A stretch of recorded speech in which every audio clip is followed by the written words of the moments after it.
Mesdames et messieurs, bonsoir et bienvenue à cette émission de On s'en parle. Plusieurs choses se passent en politique et le fédéral n'est sûrement pas exclu et loin de là. Alors, pour nous en parler, je reçois la députée fédérale du NPD du comté Abitibi-Témiscamingue et porte-parole adjointe à l'énergie et aux ressources naturelles, Mme Christine Moore. Mme Moore, bonsoir. Bonsoir.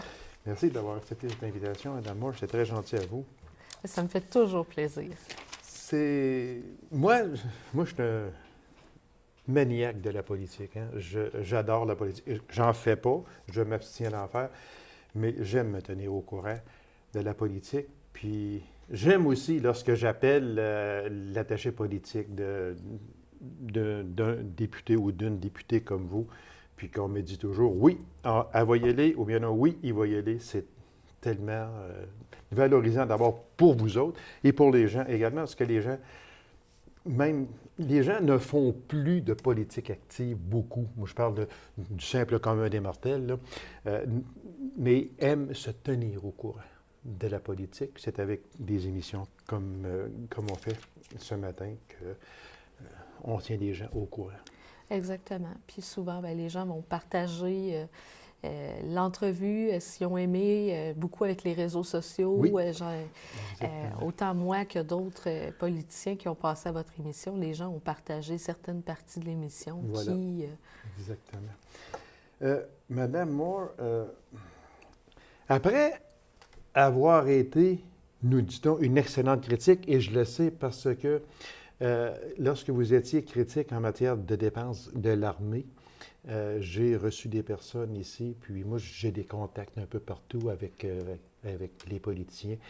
Et des politiciens qui ne sont pas du NPD m'ont dit que oui, vous avez fait une excellente critique en matière de dépenses de l'armée canadienne.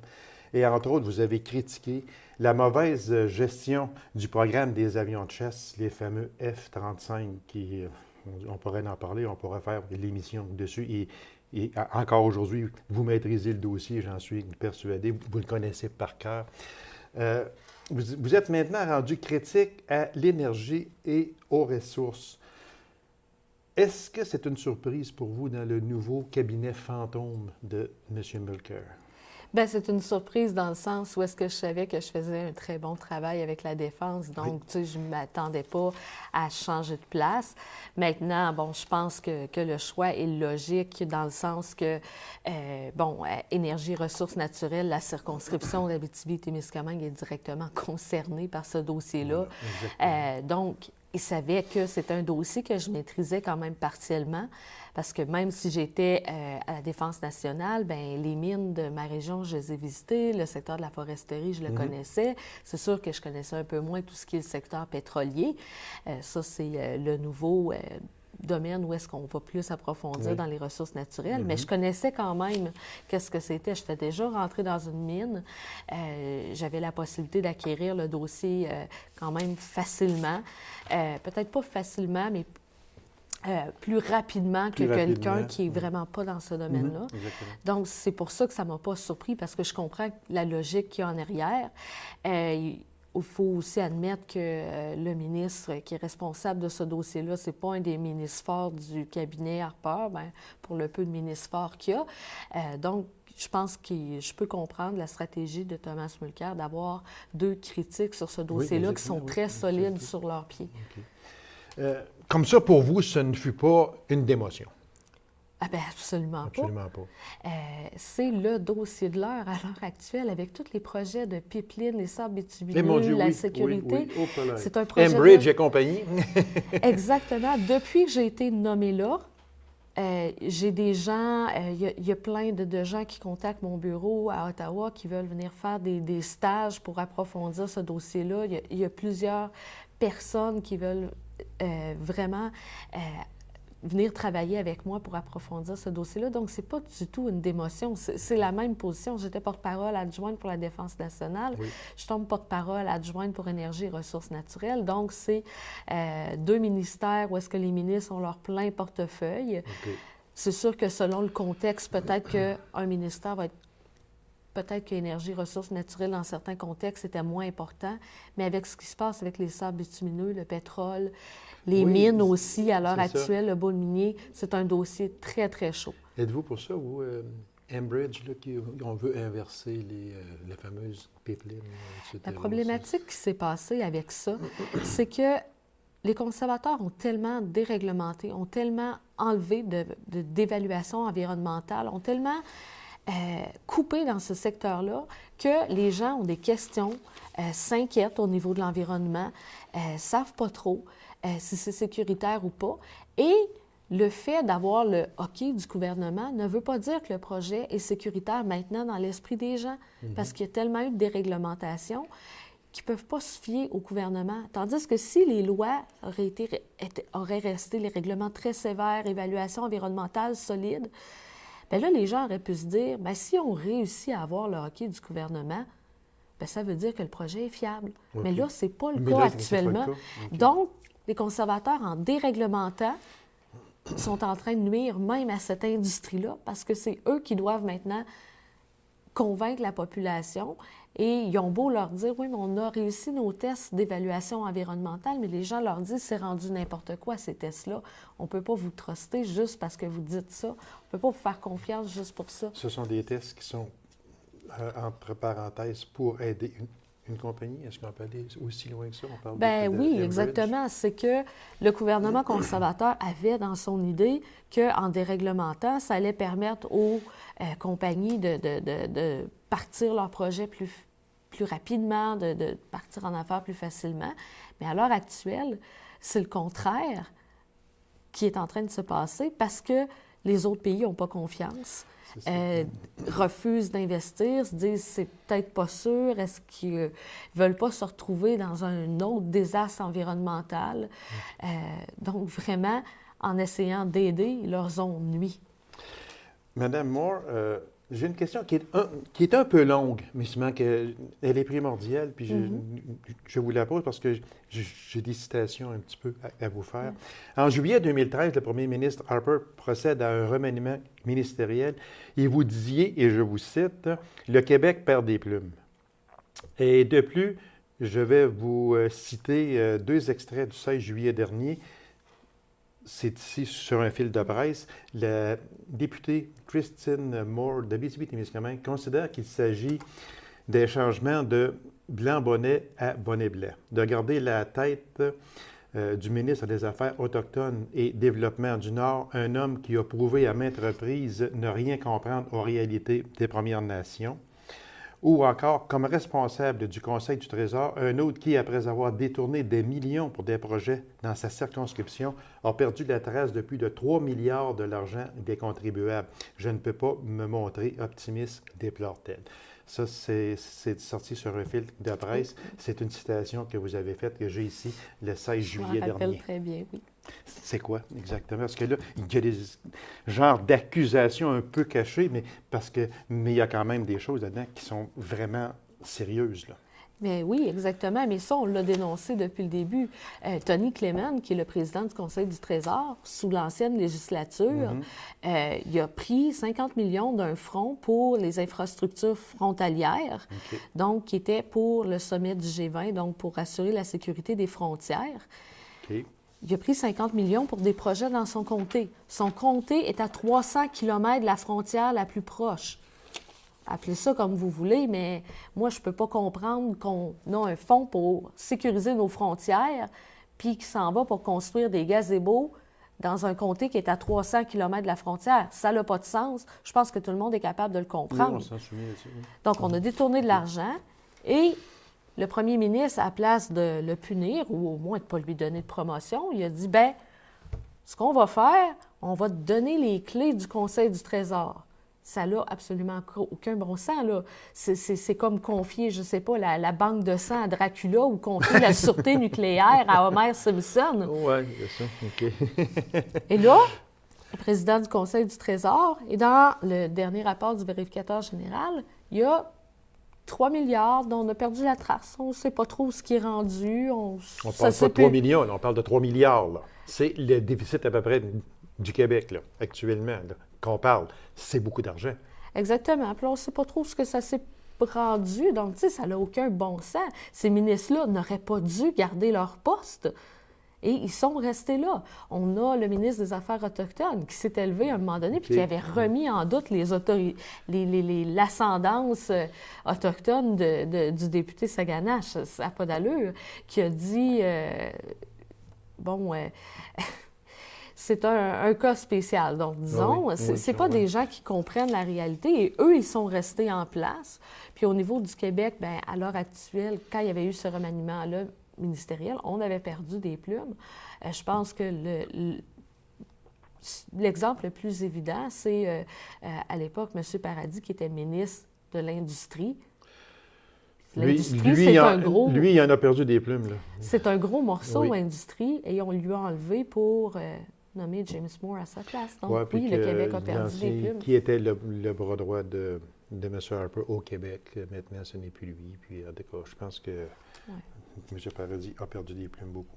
Fait que vous endossez ce que vous avez dit, c'est sûr. Totalement. Vous venez de nous le confirmer. Madame Moore, on va aller juste faire un petit tour au Québec, si vous me permettez. Oui, vous savez qu'il y a des dossiers chauds au Québec actuellement. Moi, j'aimerais juste avoir votre impression sur la Charte des valeurs québécoises. Qu'est-ce que vous en pensez? Est-ce qu'elle a sa place? Est-ce que, actuellement, Bernard Drainville a mis sur la table cette charte-là? Est-ce qu'elle doit être modifiée selon vous? Est-ce qu'on peut l'accepter telle qu'elle est? Quelle est votre position là-dessus? On ne peut pas l'accepter comme elle est.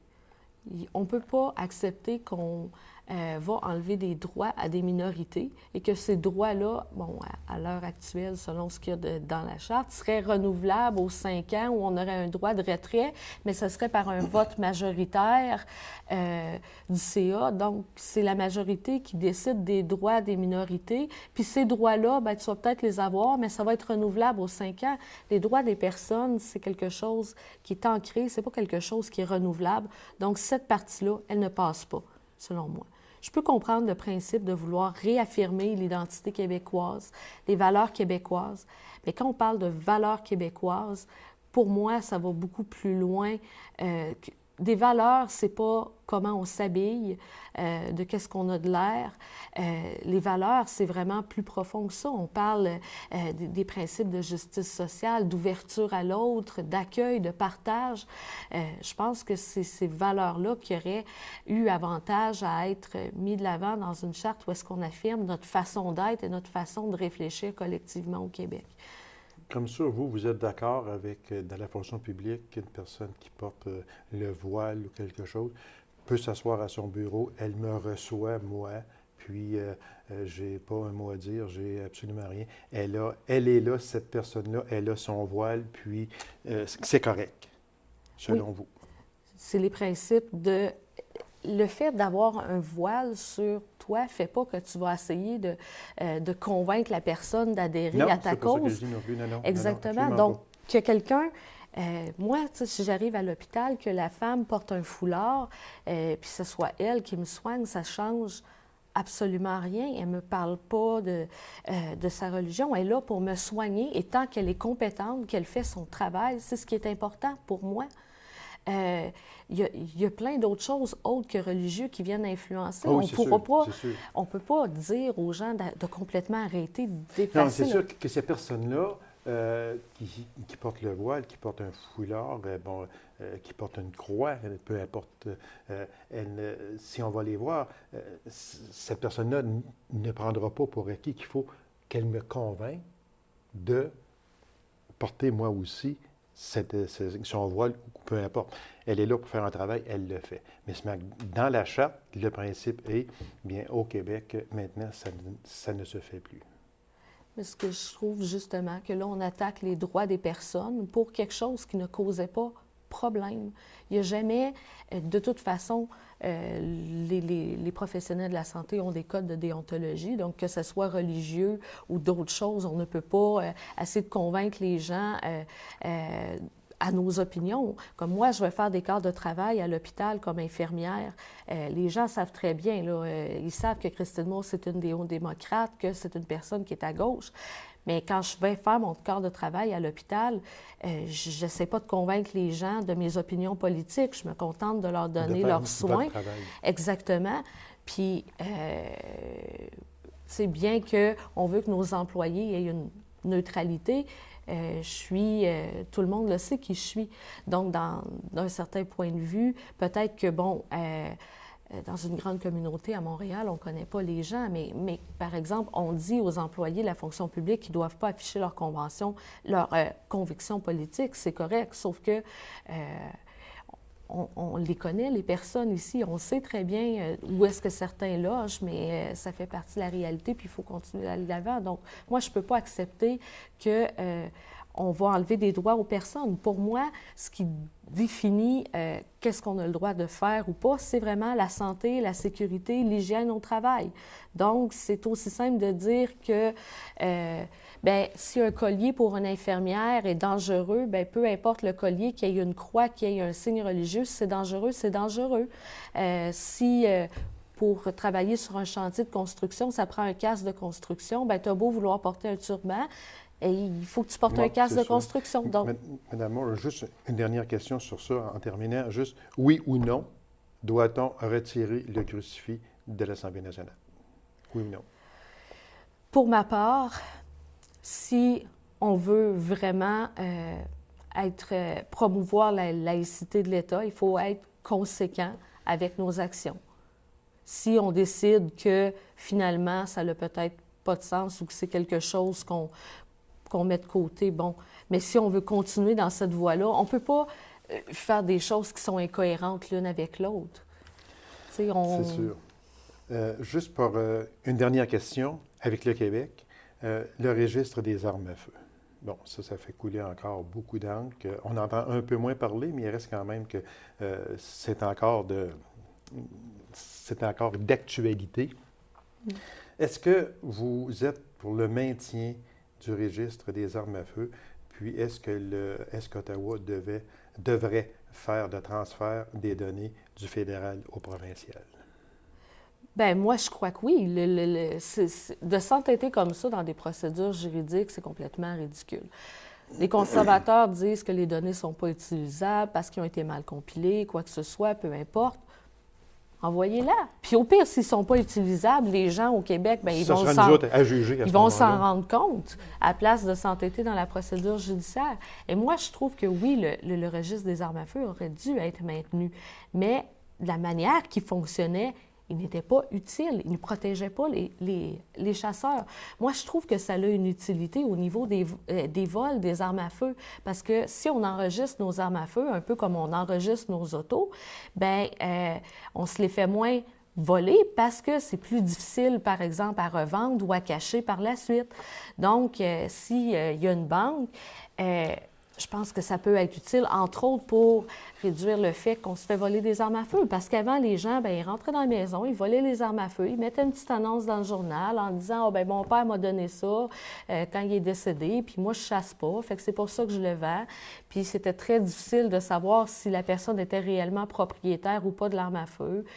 Ouais, c'est sûr que ce qui dérange beaucoup dans ce qu'on pourrait faire, moi, j'en ai parlé beaucoup avec votre prédécesseur déjà, M. Lemay, puis j'en ai parlé avec M. Gendron, puis en tout cas, c'est que les chasseurs se sentent brimés dans ça. C'est ça qui arrive. Puis tout le monde le dit, et j'en suis un qui le dit et qui persiste à le dire encore, les armes prohibées ne seront jamais dans le registre des armes à feu. J'ai pas vu encore de AK-47, je pense pas.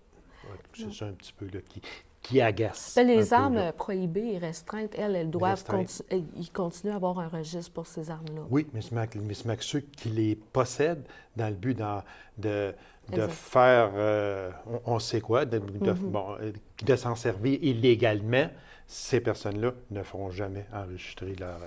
Non. Mais si on aurait fait un registre des armes à feu qui aurait été conçu pour les chasseurs, qui aurait été utile, puis on aurait pu faire de quoi d'intelligent. Exactement, c'est ça. On ne passera pas l'émission là-dessus, on en a parlé juste un Oui. petit peu avant l'émission, mais dans un quotidien, il est sorti le 2 octobre dernier que ce sont souvent les députés du NPD qui présentent les dépenses les plus élevées au fédéral. Et on a comme exemple M. Thomas Mulcair, 550 831 $. Et j'ai aussi un montant de 471 402 $ qui est dépensé par Mme Moore ici, qui est assise près de moi. Donc, est-ce que, je ne parle pas, est-ce que c'est justifié? Ça, je ne parle pas de ça du tout, du tout, du tout. Je suis persuadé que ces montants-là sont justifiés. Mais 471 402 $, j'ai l'impression que vous ne prenez sûrement pas l'avion de Rouen à Ville-Marie quand vous vous déplacez à Ville-Marie. C'est quoi? C'est beaucoup d'argent? C'est, entre autres, ça inclut le salaire des employés. Oui, aussi, oui, ça aussi, Salaire oui. des employés, les frais d'impression, tout le matériel Tenue de bureau, bureau. là, oui. Oui. Donc, tout ce qui est déplacement, frais de bureau, salaire des employés. Donc, c'est ça, la publicité aussi qu'on va acheter. OK. Mais pour beaucoup d'items, on est limité, donc c'est pas at large. Donc, c'est vraiment, il y a des montants, il y a vraiment des budgets, donc on est limité. Et après, si on dépasse les budgets, on le paye de notre poche. Donc, OK. on n'a pas... Mais qu'est-ce qui fait que vous avez, disons, 471 000 pièces de dépenses versus un autre député qui en a peut-être 200 000? Bien, c'est les frais, principalement les frais de déplacement. OK. Qui vont faire la différence. Donc, OK. si les gens se déplacent beaucoup, ont des grands comtés, ça va coûter plus cher normalement que quelqu'un qui a un comté de 9 km². Je dis bien normalement. OK. Parce que ce que je veux ajouter, c'est qu'il faut comprendre que la dernière année, que c'était majoritairement le Bloc qui était là, bien, c'était les mêmes comtés qui revenaient. Oui. Donc, OK. c'était Abitibi-Baie-James, donc Yvon Lévesque. Après ça, c'était Gilles Duceppe. Il y avait le député de Manicouagan, qui était du Bloc québécois, député de Chicoutimi-Le-Fjord, Abitibi-Témiscamingue. Donc, c'était les mêmes députés qui étaient dans la tête, sauf qu'en 2010-2011, Justin Trudeau était le 4e qui dépensait le plus, ce que j'ai bien la misère à comprendre parce que son comté a 9 km². Oui, vous avez un exemple sur ça. Puis j'aimerais qu'on le donne aussi, justement. Là, vous avez là, un exemple frappant d'un comté de 9 km² de M. Trudeau qui 40 quelques mille dollars, si je me souviens. Bien, c'est simplement pour faire des comparatifs. Oui, il faut oui. comprendre un peu, c'est beaucoup plus compliqué que de regarder le montant total. OK. Puis quand on regarde un item, bien, le député, M. Trudeau, a dépensé 48 000 $ pour se déplacer, alors qu'il faut comprendre que 2012-2013, il n'était pas chef de parti encore. Et en plus, il a fait sa course au leadership. Donc, normalement, il y a des dépenses qui devraient être imputées au niveau de la course au leadership. Donc, il dépense 48 000 $. Moi, ça me coûte 41 000 Dans le même temps. Dans le même temps. OK, c'est beau. Moi, Puis quand- j'ai 42 000 km², lui, il en a 9. Fait que quand- ça, je comprends pas. C'est ça. Puis quand vous dites aussi que les députés qui ont des grands comtés, quand on regarde vos dépenses à vous, 471 402 $, mais quand on regarde M. Saganache, 468 760 $, mais lui aussi a un comté très grand. Oui, puis il faut se rappeler aussi que M. Saganache s'est absenté pour maladie Oui. pendant cette année financière-là. Fait Oui. que probablement que ça aurait été plus élevé s'il n'y aurait pas eu cette absence-là. Donc, Moi, j'ai un peu comblé c'est aussi. ça, parce que, comme je vous dis, là, je ne suis pas là pour vérifier si ces chiffres-là sont véridiques ou pas. Ça, c'est. Ah, les chiffres c'est pas- sont véridiques. J'en suis Le persuadé. total est Mais véridique. sauf que ça fait les manchettes. Ce sont de gros montants. Alors, j'ai dit, la députée d'Abitibi-Témiscamingue, qui est à 471 000 $, elle va être assise juste à côté de moi. Je vais lui poser la question. Mais Tout si on prend juste en considération que j'ai 4 employés à temps plein, un à temps partiel, que j'ai 4 bureaux de comté, avec ça, les ça frais de rentre bureau. dans les dépenses, là. Oui, OK. ça rentre dans OK, les c'est dépenses. Tout, les téléphones, tout est là-dedans. Là. Les impressions, j'en fais beaucoup aussi d'impressions parce que moi, je sais qu'il y a beaucoup de gens qui n'ont pas accès à Internet encore dans les rangs. Oui, fait que c'est j'envoie beaucoup des petits journaux pour tenir au courant des gens de ce que je fais. Fait que ça aussi, ça rentre là-dedans. Monsieur Harper a fait une prorogation du Parlement jusqu'au 16 octobre dernier, parce que l'émission passe le 30. Donc, à ce moment-là, vous allez être de retour au Parlement. C'est un mois plus tard, parce que ça devait être le 16 septembre. On dit que M. Harper veut fuir ses responsabilités. Êtes-vous d'accord avec ça? Bien, ça paraît pas bien, là. Il y a plein de scandales au niveau des dépenses des sénateurs. Il y a un député qui a finalement reçu des accusations d'Élections Canada. Donc, il y a vraiment plein de questions.